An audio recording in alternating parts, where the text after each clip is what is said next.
Salam Ata Vatan TV YouTube kanalının mehriban müştaqlary. Hormatly tamaşaçylarymyz, Ata Vatan TV'de saylanan habarlar. Türkmen halkynyň milli lideri Şanhay hyzmatdaşlyk guramasynyň döwletlerini topuk gaz geçirjisi taslamasyna gatnaşmaga çağırdy. Türkmen ilçisi Pakistanyň Federal Iqtisadiýet Ministrligiň bilen dowuşdy. Tokyo şäherinde Merkezi Aziýa Ýaponiýa işgöwler dialogy geçirildi. Argentina Copa Amerikada yarım finala çykdy. Türkmen halkynyň milli lideri Şanhay hyzmatdaşlyk guramasynyň döwletlerini topuk gaz geçirjisi taslamasyna gatnaşmaga çağırdy. Türkmen halkynyň milli lideri Türkmenistanyň halk maslahatynyň başlygy Gurbanuly Berdimuhammedow Şanhay hyzmatdaşlyk guramasynyň samitiniň çäklerine geçirilen wekiliýet baş tutanlarynyň Şanhay hyzmatdaşlyk guramasy goşmak görnüşindäki dowuşçugyna çykyşyna Türkmenistan, Awganistan, Pakistan, Hindistan gaz geçirjisi guruluşyna gatnaşmak mümkinçiligine garamaga çağırdy. Bu barada Kanin Forum habarlar habar berdi. Türkmenistan halkynyň milli lideri Awganistanyň üstünden geçýän gaz geçirjisiniň guruluşynyň bu ýurdun ykdysady we durmuş taýdan gaýtadan dikelmegine goşunt goşukdygyny bellädi. Türkmenistanyň halk maslahatynyň başlygy Şanhay hyzmatdaşlyk guramasynyň gyzyklanýan döwletlerini Awganistanyň üstünden geçýän energetika we ara gatnaşyk taslamalaryna gatnaşmaň parametrlerini garamagy teklip etdi. Gurrun Türkmenistan, Awganistan, Pakistan, Hindistan gaz geçirji we Türkmenistan, Awganistan, Pakistan elektrik we optika süýümli ara gatnaşyk geçirjisi barada barýa. Bu Awganistanyň sowet we kontinental prosesleri çalty we täsirli birleşmegini üçin eder. Şeýle hem ýurdun ykdysady we sosial taýdan dikelmegine şeýlelik bilen Awganistanyň syýasy ýagdaýyň durnuklaşmagyna goşunt goşar diýip Türkmen halkynyň milli lideri bellädi.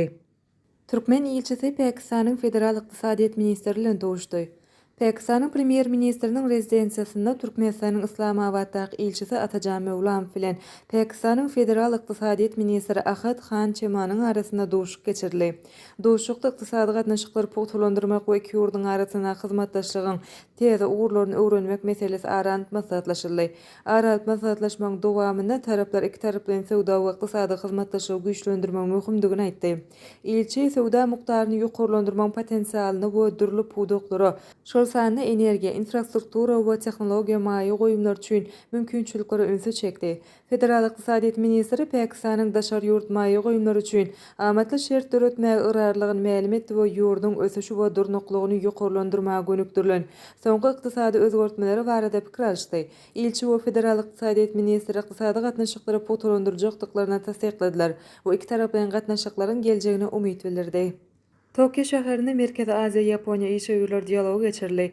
2024-nji ýylyň 4-nji iýulynda Tokyo şäherinde Ýaponiýanyň ykdysady, sowda we senagat ministrliginiň, daşary işler ministrliginiň howandarlygynda Ýaponiýanyň Rotobu Assosiasiýasy tarapyndan Merkezi Aziýa Ýaponiýa işgöwler dialogynyň ikinji dowuşy geçirildi.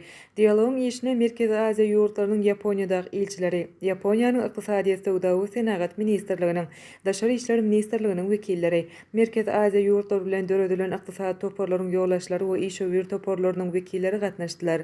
Dowuşuň çäklerini çykyş etmek bilen Türkmen tarapy iki ýurdun arasyndaky sowda ykdysady gatnaşyklaryň häzirki ýagdaýy, hyzmatdaşlygyň ileri tutulýan uğurlary Ýapon kompaniýalarynyň Türkmenistanda işlerini alyp barmak üçin döredilýän amatly şertler barada bellädi. Mundan başga da ýakyna geçirilmek meýilleşdirilýän Merkezi Aziýa Ýaponiýa dialogynyň dowlet baş tutanlarynyň birinji samitiniň Merkezi Aziýa döwletleriniň we Ýaponiýanyň arasyndaky sowda gatnaşyklaryny dikeltmäge berk itergi berjekdigini ýatlady. Dowuşuň dowamyna Merkezi Aziýa Ýaponiýa işgöwler dialogynyň ikinji dowuşunyň netijeleri boýunça birlikdäki beýannama gol çekildi.